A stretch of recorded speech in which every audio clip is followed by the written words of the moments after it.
Cubit-cubitan, oh, cubit-cubitan. Senggol-senggolan, oh, senggol-senggolan. Genit-genit jadi sekarang. Kalau dicubit katanya sayang. Genit-genit jadi sekarang. Kalau disenggol katanya cinta. Beleng-beleng.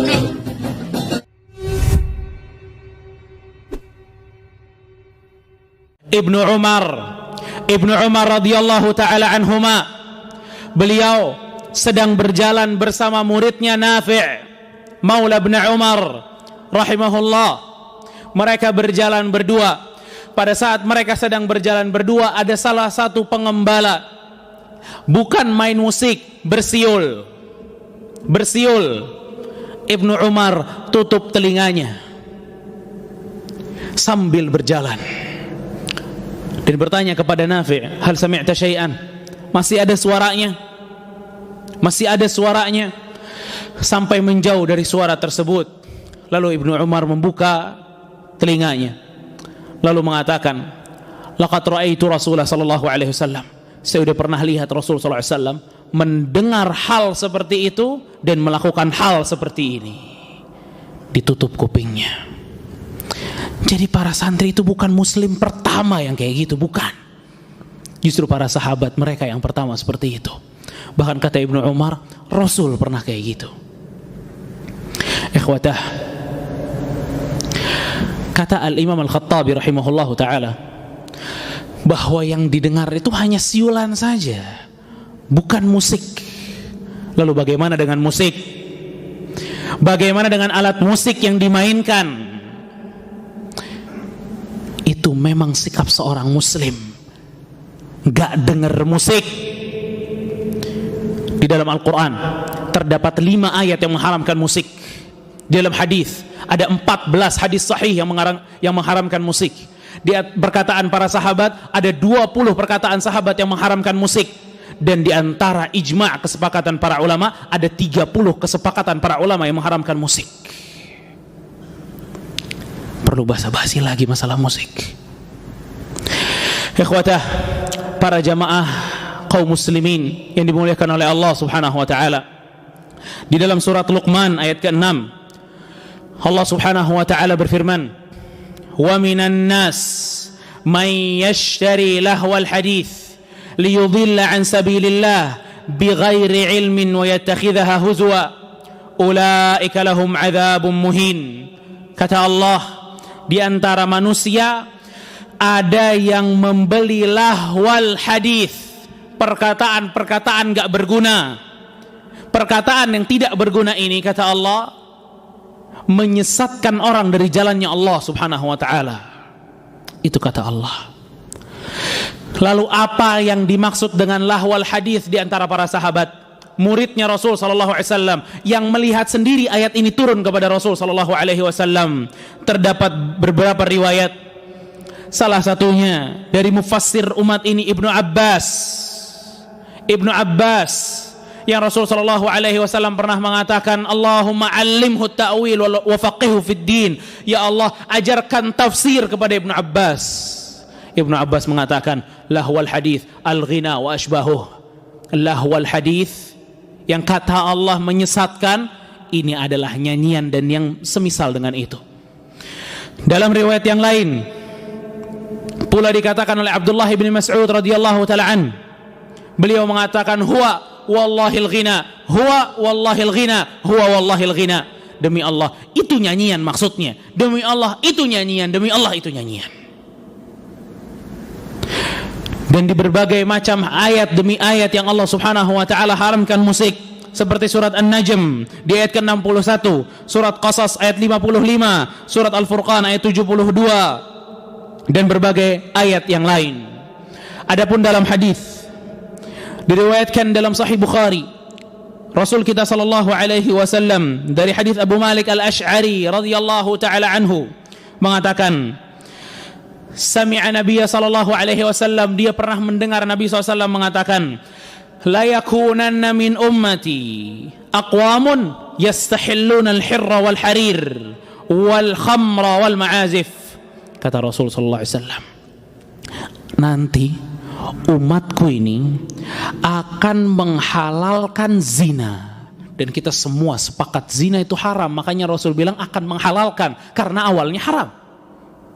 Sutra bagi laki-laki, khamar, bir, minuman keras, wal ma'azif, dan alat-alat musik, kata Rasulullah SAW. Itu hadis Bukhari. Diriwayatkan dari yang lain, dari hadis Ibnu Majah dan Ibnu Hibban, dan hadisnya sahih. Hadis ini jamaah, jika kita mendengarnya, kita melihat bagaimana perkataan Rasul sallallahu alaihi wasallam real di hadapan kita. Rasul sallallahu alaihi wasallam mengatakan, la yashrabanna an-nasun min ummatil khamra yusammunaha bighairi ismiha. Kata Rasulullah SAW, di umatku akan ada orang yang suka minum khamar, tapi nggak dinamain dengan khamar lagi, beda-beda namanya, dibikin bagus namanya, dibikin indah namanya. Lalu apa kata Rasulullah? Yu'zafu ala ru'usihim bil ma'azif wal mughanniyat. Dan kalau mereka lagi minum, kata Rasul, mereka ditemenin sama musik dan biduan-biduan wanita. Allahu Akbar. Yakhsifullahu bihimul arda wa yaj'al minhum qiradata wal khanazir. Allah akan menamkan mereka dan akan mengganti mereka menjadi kera dan babi. Hadis sahih diriwayatkan Ibnu Majah dan yang lainnya. Ikhwatah, ancaman Rasul sallallahu alaihi wasallam untuk musik itu enggak asing di antara para sahabat. Para sahabat itu bukan cuma satu yang ngebawain hadis tentang musik. Banyak dari para sahabat membawakan hadis tentang haramnya musik. Ada Imran ibn Husain, ada Abu Hurairah radhiyallahu taala anhu, ada Abu Umamah, ada Ibnu Abbas, ada Qais ibn Sa'ad, ada Sa'id ibn Yazid, ada Anas bin Malik, ada Abdurrahman ibn Auf dan Amr ibn Sa'ad. Maksud saya di sini menunjukkan hatta di tengah para sahabat ini bukan hal yang asing. Mereka tahu banyak hadisnya. Bahkan ikhwatah, kalau kita ingin menengok dari ijma', kesepakatan satu mazhab ke mazhab yang lain tentang masalah ini, kita akan dapatkan mereka sepakat tentang keharamannya. Salah satunya ulama dari Hanabilah Ibnu Rajab Al-Hambali rahimahullahu taala, dalam kitabnya Fathul Bari, beliau mengatakan, wa ammal istima'ul alatil malahi wal mutribah al multaqah min wad'il aajim. Adapun mendengarkan dengan sengaja alat-alat musik yang dimainkan, famuharramun mujma'un ala tahrimih, maka hukumnya haram, sepakat akan keharamannya. Wala yu'lam an ahadin minhum rukhsah. Enggak pernah, kata Ibnu Rajab yang bilang, enggak pernah kami mendapatkan di antara para ulama ada yang memberikan keringanan masalah ini. Wa man nuqila rukhsatan, siapa yang bilang ada keringanan kok dalam masalah musik, faqad kadzaba wa iftara, maka dia telah berbohong dan menipu. Allahu akbar. Allahu akbar. Riwayat yang lain dari Al-Imam An-Nawawi rahimahullahu taala, ulama mazhab Asy-Syafi'i yang paling banyak mazhab ini tersebar di negeri kita, beliau mengatakan, al-mizmarul iraqi wa ma yudrabu bihil autar, seruling-seruling dan gitar-gitar haramun bila khilaf, haram, enggak ada khilaf. Al-Imam Ibnu Qudamah rahimahullahu taala, beliau mengatakan, wa amma alatul lahwi kat-tunbur wal mizmar wa syabbabah, adapun alat-alat musik, fala qat'a fi, maka kalau ada orang menurut hukum fikih mencuri, maka tidak ada hukuman potong tangan. Kenapa? Alasannya yang bisa kita ambil jadi pelajaran, alatun lil ma'siyati bil ijma', karena alat musik tersebut adalah alat bermaksiat, dan ini kesepakatan para ulama. Allahu akbar. Al-Imam Al-Baghawi, Al-Imam Al-Haytami Asy-Syafi'i, beliau juga mengatakan, hadhihi kullaha muharramah bila khilaf, semua alat musik tersebut muharramah bila khilaf, haram, gak ada khilafnya di situ. Wa man haka khilafan, siapa yang mengatakan di dalamnya ada khilaf, faqad ghalata aw ghalaba alaihi hawa, maka dia telah salah atau dia memang mengikuti hawa nafsunya.